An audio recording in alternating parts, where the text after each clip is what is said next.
कैसी निकम्मी सरकार है ये, पुलिस बिकी हुई है। जय भीम, जय भीम।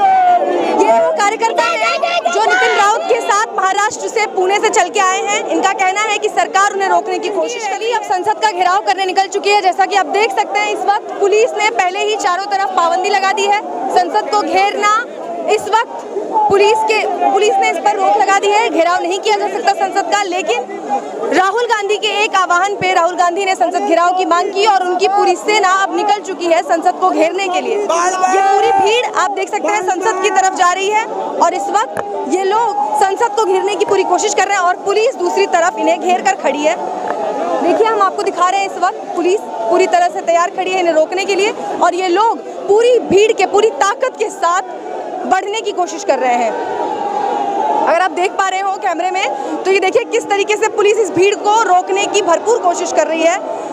और यहाँ देखिए NSUI के जो अध्यक्ष हैं वो भी इस वक्त हैं और वो यहाँ प्रदेश अध्यक्ष है कांग्रेस के अनिल चौधरी जी इस भीड़ में, और नितिन राउत जो कैबिनेट मिनिस्टर है महाराष्ट्र सरकार में कांग्रेस के, वो भी यहाँ हैं। ऐसे तमाम बड़े चेहरे हैं जो संसद को घेरने की कोशिश कर रहे हैं। सर, आज आप लोगों की रैली को शुरू होने से पहले ही कुचल दिया गया, क्या कहेंगे इस पर? नहीं, ऐसे ये तो ज्यादती है पुलिसों की कि पुलिसों ने हम लोगों को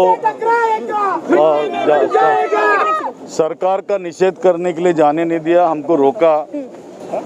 यहाँ तक कि हमको जमीन से उठाया गया।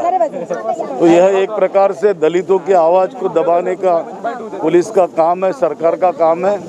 इसकी हम निंदा करते हैं। अपने कैबिनेट में वो दलितों को स्थान देते हैं, कहते हैं कि विपक्ष दलितों का सम्मान नहीं करता, उनका नाम तक नहीं अनाउंस होने देता, और आज दलितों की मांग करने के लिए आप महाराष्ट्र से यहाँ तक आए हैं, सड़कों पर है।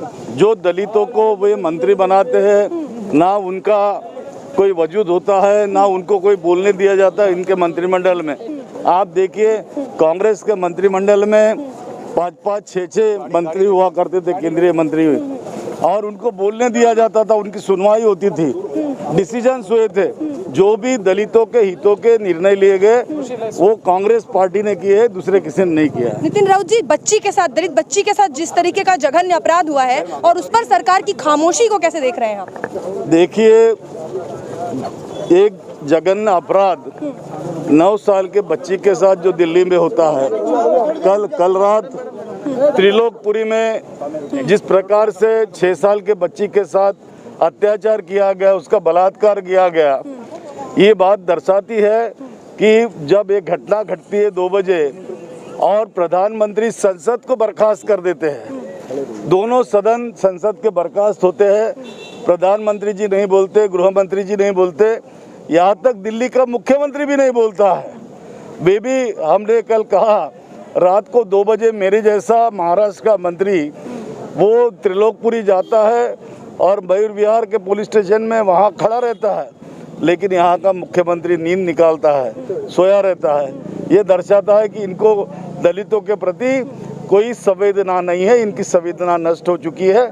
इसका जवाब आने वाले समय में दलित समाज जरूर देगा। सर, इनकी कैबिनेट में जो आज महिला मंत्री हैं, वही महिला मंत्री जब निर्भया हुआ था तो चूड़ियां निकाल के भेजती थी मनमोहन सिंह को, आज कहाँ है मीनाक्षी लेखी जी? हम उनको चिराग लेके ढूंढ रहे हैं, लेकिन मीनाक्षी लेखी जी का पता नहीं है, क्योंकि वो अभी मंत्री बन चुकी है और मंत्री बनने के बाद उनकी जिम्मेदारियां खत्म हो चुकी है। दलितों पे अन्याय होता होगा तो होने दीजिए, आंखें बंद करके बैठी है, क्योंकि मैं समझता हूँ कि वो भी एक महिला और उनकी आवाज दबाई जा रही है उस मंत्रिमंडल में। सर, ओलंपिक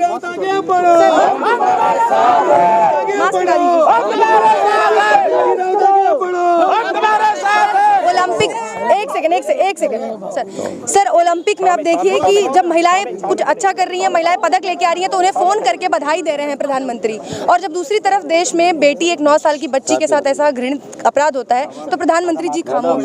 आपने देखा होगा कि जितने भी मेडल्स ओलंपिक में मिले हैं वो पंजाब और हरियाणा के नौजवानों ने लाए हैं। उन एक तरफ जो पंजाब और हरियाणा के नौजवान जो मेडल प्राप्त करते हैं उनको आप शाबाशी देते हो और उन पर फ़ोन से बात करते हो, तो दूसरी तरफ उनके माता पिता वह किसान जो दिल्ली के बॉर्डर पर बैठे हुए हैं, उनकी कोई सुनवाई नहीं है, उनको देशद्रोही कहलाया जाता है।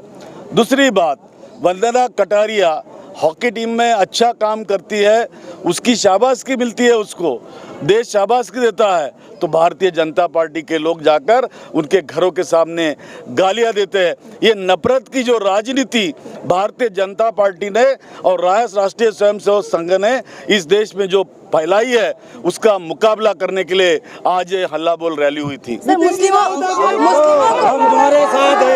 मुस्लिमों को टारगेट करके इन्होंने दिल्ली जीती, अब क्या ये दलितों को टारगेट करके उत्तर प्रदेश जीतने का प्लान कर रहे हैं?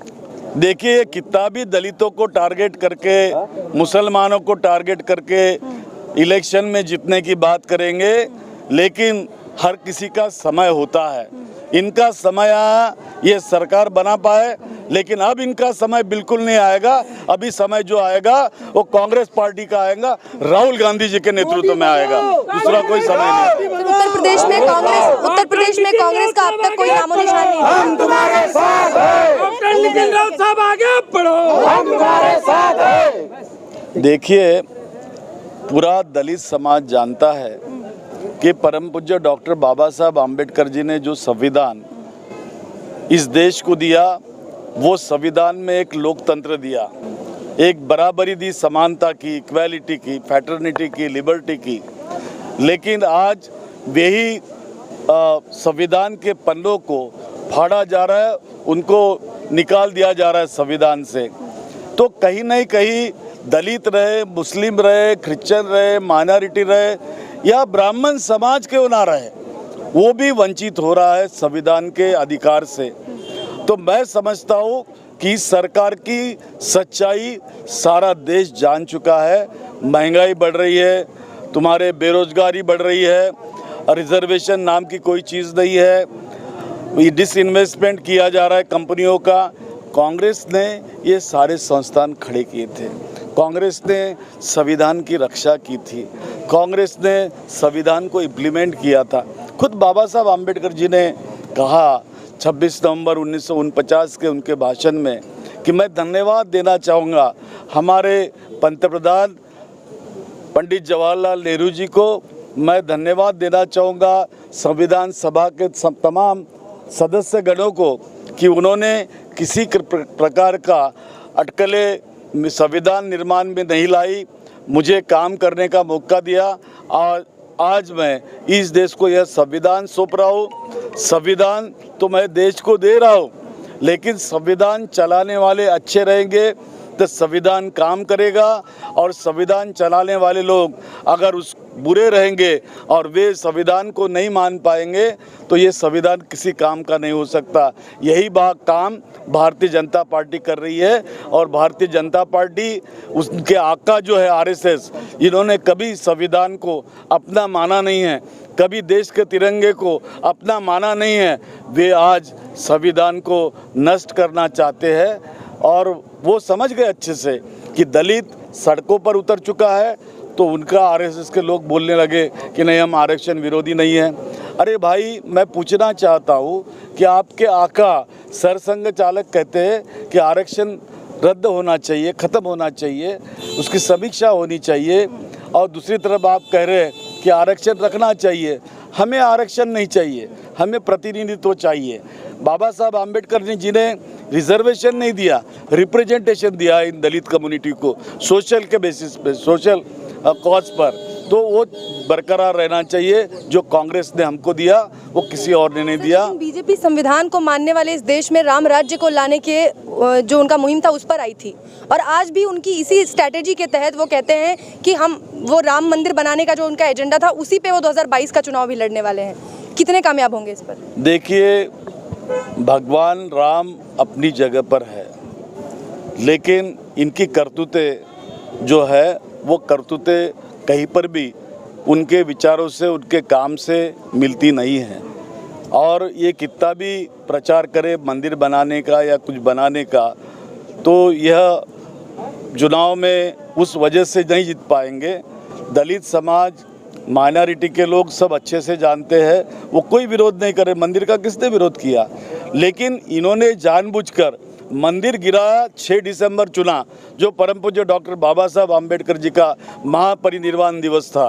तो एक प्रकार से ये दिखाना चाहते हैं कि हम दलितों के साथ नहीं है। हमें मनुस्मृति चाहिए, यहाँ मनुवाद चाहिए, हमें दूसरा कुछ नहीं चाहिए, और वे हम कदापि सहन नहीं करेंगे, उसकी निंदा करेंगे। जय जय जय जय भीम, जय भीम, जब तक सूरज चांद रहेगा।